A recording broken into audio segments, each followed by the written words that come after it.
तो चलिए बुलेटिन की शुरुआत करते हैं बड़ी खबर के साथ। राजधानी रायपुर से बड़ी खबर, शराब घोटाला मामले में आज पेशी ईओडब्ल्यू एसीपी चैतन्य बघेल को कोर्ट में करेगी पेश। ईओडब्ल्यू एसीबी की रिमांड पर चैतन्य बघेल थे, दीपेंद्र चावड़ा को भी विशेष कोर्ट में पेश किया जाएगा। तो छत्तीसगढ़ के बहुचर्चित शराब घोटाला मामले में आज चैतन्य बघेल की पेशी होगी। शराब घोटाले मामले में आज चैतन्य बघेल की पेशी है। ईओडब्ल्यू एसीबी चैतन्य बघेल को कोर्ट में पेश करेंगी। ईओडब्ल्यू एसीबी की रिमांड पर थे चैतन्य बघेल। दीपेंद्र चावड़ा को भी विशेष कोर्ट में आज ईओडब्ल्यू और एसीबी पेश करेगी। और चलिए इस पे ज्यादा जानकारी के साथ महेश साहू संवाददाता हमारे साथ फोन लाइन पे जुड़ चुके हैं। महेश, आज चैतन्य बघेल की पेशी होगी, आपसे जानेंगे। बिल्कुल, देखिए छत्तीसगढ़ शराब घोटाला मामले में पूर्व सीएम भूपेश बघेल के बेटे चैतन्य बघेल को ईओडब्ल्यू आज रायपुर की स्पेशल कोर्ट में पेश करेगी। ईओडब्ल्यू ने कोर्ट के निर्देश पर 24 सितंबर को रिमांड पर लिया था, जो 6 अक्टूबर को पूरी हो गई है। ईओडब्ल्यू के अधिकारियों का दावा है कि चैतन्य बघेल से पूछताछ के दौरान कई अहम जानकारी मिली है। आने वाले दिनों में शराब घोटाले केस में जांच का दायरा बढ़ेगा, जिससे कुछ और लोगों पर भी कार्रवाई हो सकती है। बता दें कि चैतन्य बघेल को ईडी ने जो है 18 जुलाई 2025 को मनी लॉन्ड्रिंग मामले पर गिरफ्तार किया था। तब से चैतन्य बघेल अभी भी जेल में है। इनसे लगातार जो मनी लॉन्ड्रिंग, शराब घोटाले, तमाम अहम जो दस्तावेज मिले थे उनके जांच का दायरा है, वो लगातार पूछताछ यहाँ ईडी और ईओडब्ल्यू के द्वारा किया जा रहा है। बताया जा रहा है कि बचाव पक्ष में वकील जो फैजल रिजवी का कहना है कि सुप्रीम कोर्ट ने ईडी को 3 महीने और ईओडब्ल्यू को 2 महीने के भीतर जांच पूरी करने के निर्देश दिए हैं। फिलहाल लगातार जो जांच का दायरा है वो जारी है। जी, क्या समय निर्धारित किया गया है महेश? बिल्कुल, देखिए आज ईओडब्ल्यू और जो पेश है वो करेंगे और आज खत्म हो चुके हैं। जब पेश होंगे तो फिर क्या कुछ नए खुलासा होंगे, ये आने वाला वक्त बताएगा। चलिए, बिल्कुल शुक्रिया महेश तमाम जानकारी हमसे जुड़ने के लिए। तो आज चैतन्य बघेल की विशेष कोर्ट में पेशी होगी। ईओडब्ल्यू एसीबी की रिमांड पर थे चैतन्य बघेल। छत्तीसगढ़ के बहुचर्चित शराब घोटाले मामले में आज चैतन्य बघेल की पेशी होगी। दिल्ली सुप्रीम कोर्ट में चीफ जस्टिस के सामने एक वकील का हंगामा करने का मामला सामने आया है। बताया जा रहा है कि वकील ने सीजेआई बीआर गवई पर जूता फेंकने की कोशिश की और हंगामा करते हुए जस्टिस गवई के पास पहुंच गया। वकील ने कहा कि सनातन का अपमान नहीं सकेंगे। वहीं सीजेआई ने कहा कि ऐसी घटना से हम विचलित नहीं हैं।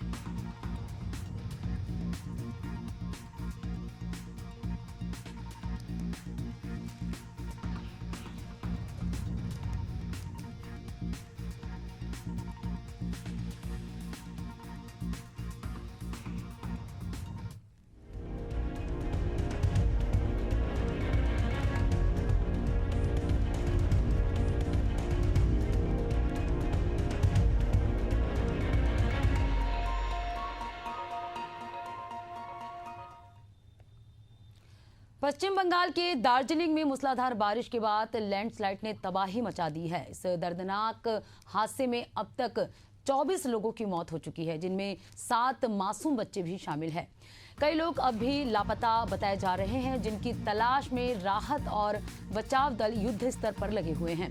भारी बारिश के चलते कई घर जमींदोज हो गए हैं। दार्जिलिंग और सिक्किम का देश के बाकी हिस्सों से सड़क संपर्क पूरी तरह टूट गया है, जिसके कारण हजारों पर्यटक पहाड़ी क्षेत्रों में फंस गए हैं। दार्जिलिंग और करसियांग को जोड़ने वाला नेशनल हाईवे भी टूट गया है। वहीं मिरिक और दूधिया के पास लोहे का पुल बह जाने से दार्जिलिंग के सिलीगुड़ी का वैकल्पिक मार्ग भी बंद हो गया है। दार्जिलिंग और कालिम्पोंग के प्रसिद्ध चाय बागान जलमग्न हो गए हैं, जिससे क्षेत्र की अर्थव्यवस्था को बड़ा झटका लग सकता है। मौसम विभाग ने दार्जिलिंग, कालिम्पोंग, जलपाईगुड़ी और कुछ बिहार में भारी बारिश का अलर्ट जारी किया है। ऐसे में लैंडस्लाइड का खतरा और भी बढ़ गया है। तो दार्जिलिंग में तबाही का मंजर सामने आया है। ये 6 तस्वीरें आप देख रहे हैं। लैंडस्लाइड से पूरा घर जो है ढह गया है। कई पुलों को इस दौरान नुकसान हुआ है। भूस्खलन से NH10 बाधित हुआ है। रोहिणी सिलीगुड़ी मार्ग भी बाधित हुआ है। सिक्किम से संपर्क टूट गया है। एडीजी और आईजी का निरीक्षण जारी है।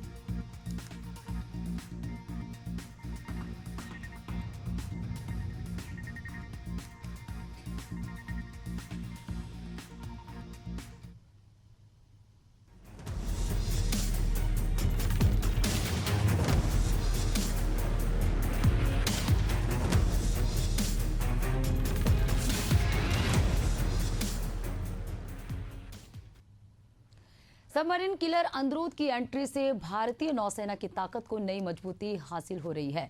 अंद्रूद का निर्माण garden rich ship builders and engineers ने किया है। इस आधुनिक युद्धपोत में 80% से अधिक स्वदेशी सामानों का उपयोग किया गया है। पनडुब्बी रोधी क्षमता इस युद्धपोत की खासियत है, जिससे तटीय क्षेत्रों में पनडुब्बियों की गतिविधियों पर नजर रखना और समय रहते कार्रवाई करना ज्यादा आसान होगा।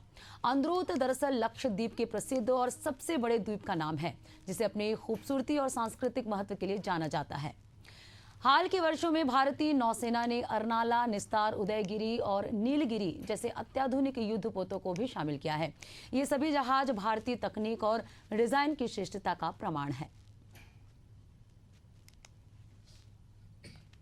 तो अंद्रूद की भारतीय नौसेना में एंट्री हुई है। युद्धपोत अंद्रूद की जो है भारतीय नौसेना में एंट्री हुई है। युद्ध के बेड़े में युद्धपोत अंद्रूद की एंट्री हुई है। एंटी सबमरीन युद्ध क्षमताओं में कई गुना बढ़ोतरी हुई है। तो अंद्रूद से कांप उठेगा दुश्मन। एंटी सबमरीन युद्ध क्षमताओं में कई गुना बढ़ोतरी हुई है। उतले पानी का युद्धक जहाज है अंद्रूद। INS अंद्रूद 80% से अधिक स्वदेशी सामग्री से बना है।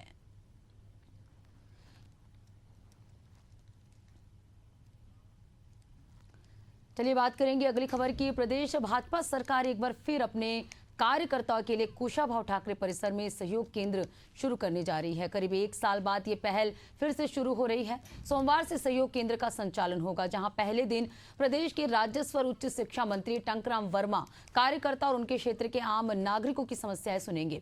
हर दिन एक मंत्री यहां मौजूद रहकर लोगों से मुलाकात करेंगे और उनकी शिकायतों के निराकरण का प्रयास करेंगे।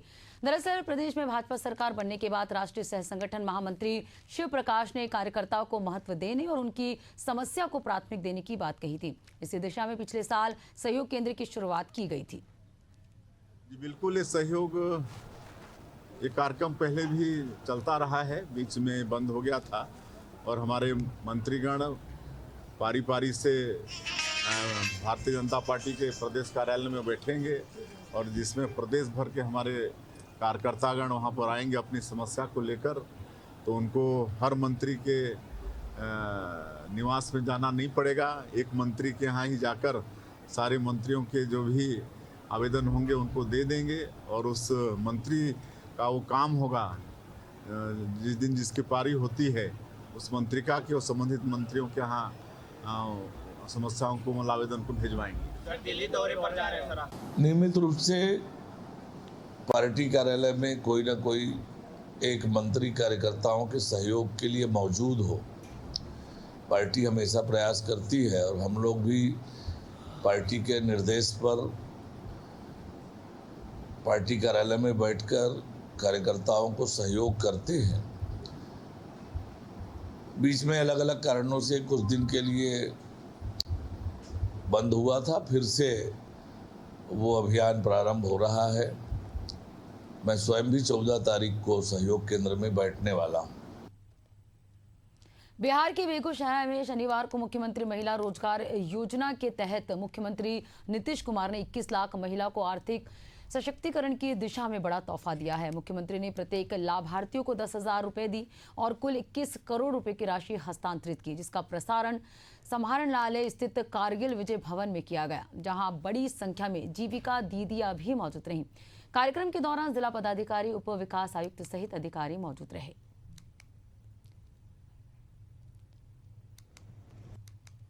सब लोग जानते हैं कि मुख्यमंत्री महिला रोजगार योजना में प्रत्येक जो हमारी महिला है जिन्होंने भी इस योजना में अप्लाई किया है उनको 10,000 रुपये उनके खाते में आएंगे। और इसी के आलोक में आज भी माननीय मुख्यमंत्री जी के कर कमलों से पूरे राज्य में तो 21 लाख महिलाओं के खातों में 2100 करोड़ की राशि अंतरण की गई है। हमारे जिला में आज के दिन लगभग 56,000 महिलाओं के खाते में जो पैसा अंतरण किया गया, तो सारी उसमें से कुछ जीविका दीदी और कुछ अन्य महिलाएं जो गैर जीविका हैं वो भी यहाँ पर उपस्थित हैं। हमारे जिला का जो कुल एंट्री था वो लगभग 4 लाख महिलाएं था। इसमें से पहले जो लॉट में जो 26 सितंबर को माननीय प्रधानमंत्री जी के द्वारा कार्यक्रम हुआ था, उसमें हमारे जिला से 1,90,000 महिलाओं के खाते में 10,000 रुपये की राशि गई थी। इसके पश्चात 3 अक्टूबर को जो कार्यक्रम हुआ 1,30,000 महिलाओं के खाते में 10,000 रुपये की राशि की, यानी कि कुल मिलाकर 3,20,000 रुपये 3,20,000 महिलाएं हो गई।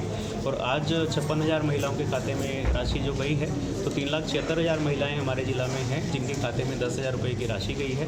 और इसके अलावा जो भी थोड़ा बहुत जो बाकी जो एंट्री रह गया है तो वो भी आने वाले दिनों में हो जाएगा। तो यह योजना से हमारे ज़िला में जितनी भी महिलाएं हैं, चाहे वो किसी भी प्रखंड में हो, शहरी इलाके में हो, उनको बहुत ही, आप लोग जानते हैं कि बहुत ही सहायता मिली है, क्योंकि यह जो राशि है उनके रोजगार के लिए है, उनके एंटरप्राइज के लिए है। बिहार के कैमूर में एसडीआरएफ की टीम ने सोमवार को देहुड़ी घाट से एक युवक की डेड बॉडी बरामद की है। बता दें कि शनिवार को नुआव गांव रहवासी एक व्यक्ति की लापता होने की शिकायत दर्ज कराई थी, जिसके बाद मामले में कार्रवाई करते हुए एसडीआरएफ और पुलिस की टीम ने सर्च ऑपरेशन चलाया और रविवार को युवक का शव बरामद किया गया। मौत की सूचना के बाद परिजनों में कोहराम मच गया। फिलहाल पुलिस ने पंचनामा कर शव को पोस्टमार्टम के लिए भेजा है।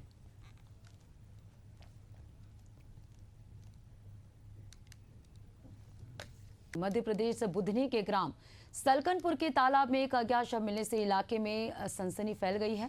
शव को स्थानीय स्वीपरों और पुलिस की मदद से तालाब से बाहर निकाला गया, जिसके बाद पुलिस मामले की जांच में जुट गई और शव की शिनाख्त की कोशिश जारी है।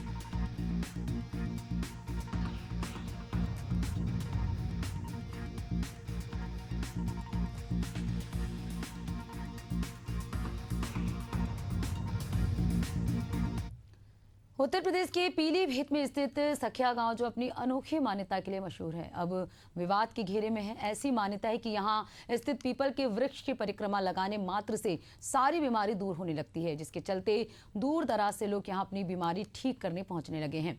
लेकिन अब ये विवाद का कारण बन गया है। दरअसल ग्रामीणों का आरोप है कि पिता पुत्र की कमेटी चढ़ावे की धनराशि को हड़प रही है, जिसके बाद ग्रामीणों ने इसका विरोध किया और प्रशासन को मामले में संज्ञान लेने को कहा है। नमस्कार, मैं मनिंदर सिंह। मैं इससे मौजूद हूँ डॉक्टर ब्रह्मदेव सखिया स्थान पर। आपको बता दें, जैसा कि 2 दिन पूर्व आपने देखा होगा, यहाँ पे जो पीलीभीत का प्रशासन था, एडीएम ऋतु पुनिया, एसडीएम नागेंद्र पांडे खुद मौके पर आए थे। यहाँ पे जितनी दुकानें लगी थी सबको उन्होंने हटवा दिया था। मेला को पूर्णतः बंद कराने के निर्देश दिए गए थे। आज सोमवार है, सोमवार को यहाँ पे अथाह भीड़ होती थी। आपको बता दें, यहाँ पे 2-2 घंटे रोडों पर जाम लगा रहता था, निकलने की कोई गुंजाइश नहीं होती थी। आप देख रहे होंगे राजस्व की टीम यहाँ मौजूद है, पुलिस की टीम मौजूद है, पूरा पुलिस फोर्स तैनात है, पूरा रोडों पे पुलिस लगी हुई है, कोई भी अंदर नहीं आ सकता। उसके बाद भी आज सखिया जो स्थान है, जहाँ डॉक्टर ब्रह्मदेव का स्थान है, परिक्रमा लगाने से यहाँ पे सारे रोग दुख दर्द दूर हो जाते हैं, ऐसी मान्यता यहाँ पे। उसके बावजूद, इतना प्रशासन होने के बावजूद लोग गन्ने खेत से नदी पार करके चोरी छुप के लोग यहाँ पहुँच रहे हैं। आपको तो आप देख रहे होंगे तस्वीरों में, सीधी तस्वीर आपको दिखा रहे हैं। यहाँ से लोग यहाँ पे आ रहे हैं, लोग परिक्रमा भी कर रहे हैं।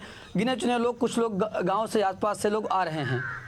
आपको बता दें, प्रशासन पूरी तरह से अलर्ट है, किसी भी हालत में मेला नहीं लगने दिया जाएगा। प्रशासन का ये मानना है। राजस्व की टीम, लेखपाल, पुलिस, बीसर, कई थानों की फोर्स यहाँ पे तैनात है। आपको बता दें, हमारे कुछ लोग हैं। आप क्या नाम आपका है? कहाँ से आए हो? बसूड़ा से। बसूड़ा से आए हो, तो कैसे आप अंदर आ गए जब पूरा फोर्स लगा हुआ है, पुलिस तैनात है? मैं इसलिए आ गया, जैसे मेरा तो खेत पास में ही है, मैं तो किधर से भी आ सकता हूँ यहाँ पर। मेरी दीदी यहाँ पर सही हुई है।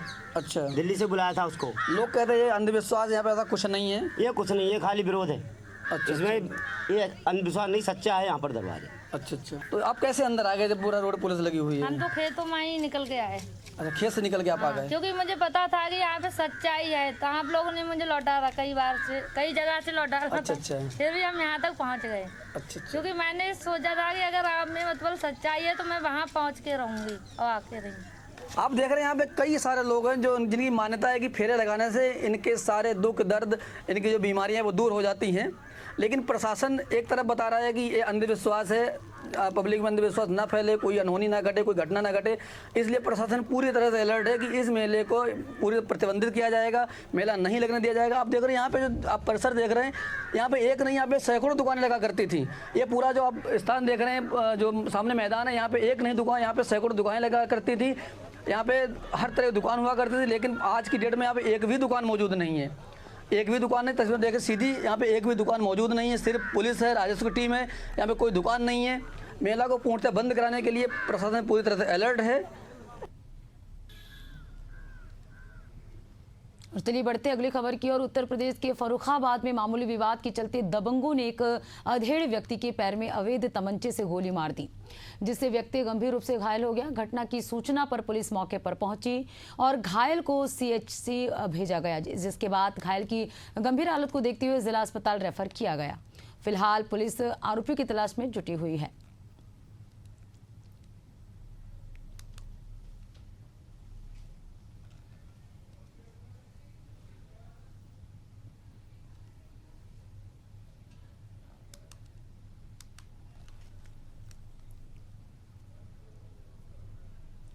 शिवपुरी के बहुचर्चित देवा पारदी हिरासत में मौत मामले में अब बड़ी कार्रवाई हुई है। सुप्रीम कोर्ट के आदेश के बाद म्याना थाने के पूर्व टीआई संजीत मावई को आखिरकार सीबीआई ने गिरफ्तार कर लिया है। करीब 1.25 साल पहले देवा पारदी को उसकी शादी के दिन बारात से पुलिस उठा लाई थी। अगले ही दिन उसकी मौत पुलिस हिरासत में हो गई थी। परिवार ने आरोप लगाया था कि थाने में देवा के साथ मारपीट की गई, जिससे उसकी मौत हुई। इस मामले में देवा की मां ने सुप्रीम कोर्ट में याचिका लगाई थी। कोर्ट ने सीबीआई को संजीत मावई को 8 अक्टूबर तक गिरफ्तार करने के आदेश दिए थे।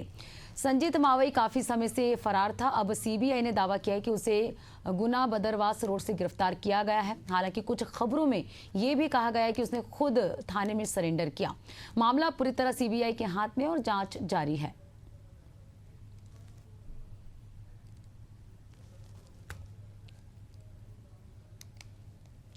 और इस बीच बिलासपुर से बड़ी खबर। सामान्य सभा में जोरदार हंगामा। पार्षद पर दर्ज हुए केस को लेकर हंगामा। गायत्री साहू पर दर्ज हुआ था केस। जनता का मुद्दा उठाने वाले पर एफआईआर करना गलत है, सभापति ने कहा। तो बिलासपुर से ये खबर आपको बता रहे हैं, जहां आज नगर निगम में सामान्य सभा की बैठक हुई। बैठक काफी हंगामेदार है। सामान्य सभा में जोरदार हंगामा देखने को मिला। और चलिए इस पे ज्यादा जानकारी के साथ प्रकाश राव संवाददाता हमारे साथ फोन लाइन पे जुड़ चुके हैं। प्रकाश, आज नगर निगम में सामान्य सभा हुई है और हंगामेदार भी रहा, आपसे जानना चाहेंगे। देखिए पद्मा, अभी भी सामान्य सभा है वो यहाँ पर चल रही है और इससे पहले अगर कहें तो विभिन्न मुद्दों को लेकर पक्ष विपक्ष जो है वो आमने सामने हुए और एफआईआर मामले को लेकर यहाँ पर हंगामा देखने को मिला है। उसके अलावा जो मूलभूत सुविधाएं हैं वो वार्डों में कहीं नजर नहीं आ रही। इसको लेकर विपक्ष ने हंगामा यहाँ पर किया है। उसके अलावा पक्ष विपक्ष जो है आमने सामने हुए हैं। वहीं एक मामले में जो वार्ड नंबर 5 की पार्षद है गायत्री लक्ष्मीनाथ साहू, उनके खिलाफ मटका फोड़ प्रदर्शन को लेकर एफआईआर दर्ज की थी सिविल लाइन थाने में। उसको लेकर यहाँ पर जो सभा है, सामान्य सभा है, वहां पर भी बात रखी गई और इसको लेकर पक्ष विपक्ष आमने सामने होगा। जमकर यहाँ पर हंगामा जो है वो सामान्य सभा पर हुआ है। हालांकि इस पूरे मामले पर जो सभापति है, जो अध्यक्ष है नगर पालिका निगम के, उन्होंने भी ये कहा है, ये बात जरूर कही है कि किसी भी जनप्रतिनिधि को अपनी जनता की आवाज उठाने का हक है और इस तरीके से एफआईआर होती है तो कहीं ना कहीं जो मर्यादा है उसको भी ध्यान में रखना होता है। क्योंकि आप बड़ी संख्या में जब किसी दफ्तर के चक्कर काटते हैं, जब काम पूरा नहीं होता तो ऐसे में जनप्रतिनिधि मजबूर हो जाते हैं जनता की आवाज को उठाने के लिए। इसी को लेकर जो जनप्रतिनिधि जब भी जो निगम दफ्तर है उसका घेराव करते हैं तो कहीं ना कहीं वो उन चीजों का भी ध्यान रखना पड़ता है, व्यवस्थाओं का भी ध्यान रखना पड़ता है, ताकि जो इस तरीके की समस्या जब एफआईआर जैसी होती है तो कहीं ना कहीं उससे बचा जा सके। तो ये पूरा मामला जो है, ये पुराना जो मामला था जिसको आज सदन में रखा गया है, मतलब सामान्य सभा में रखा गया, उसको लेकर हंगामा भी यहाँ पर हुआ है। उसके अलावा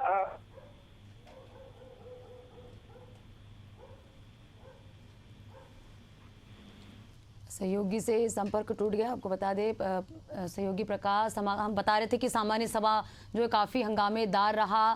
सामान्य सभा जो है पिछले 6 महीने बाद जो है किया गया और सामान्य सभा में जोरदार हंगामा भी देखने को मिला। पार्षद पर दर्ज हुए हैं केस को लेकर यहाँ पर हंगामा देखने को मिला। ये तस्वीरें सामने आई है। गायत्री साहू पर ये जो है केस दर्ज हुआ है।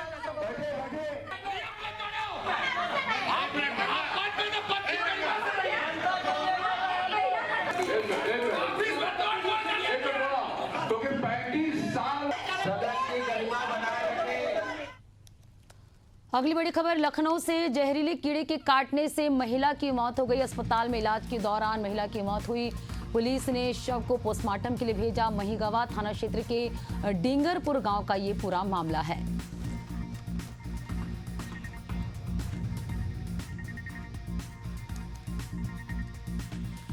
लखनऊ से बड़ी खबर आपको बता रहे हैं, जहां एक महिला की मौत हो गई है। दरअसल जहरीले कीड़े के काटने से महिला की मौत हुई है। अस्पताल में इलाज के दौरान महिला की मौत हो गई है। पुलिस ने शव को पोस्टमार्टम के लिए भेजा था। महिगवा थाना क्षेत्र के डिंगरपुर गांव का ये पूरा मामला है। तो जहरीला कीड़ा काटने से महिला की मौत हुई है। अस्पताल में इलाज के दौरान महिला की मौत हुई।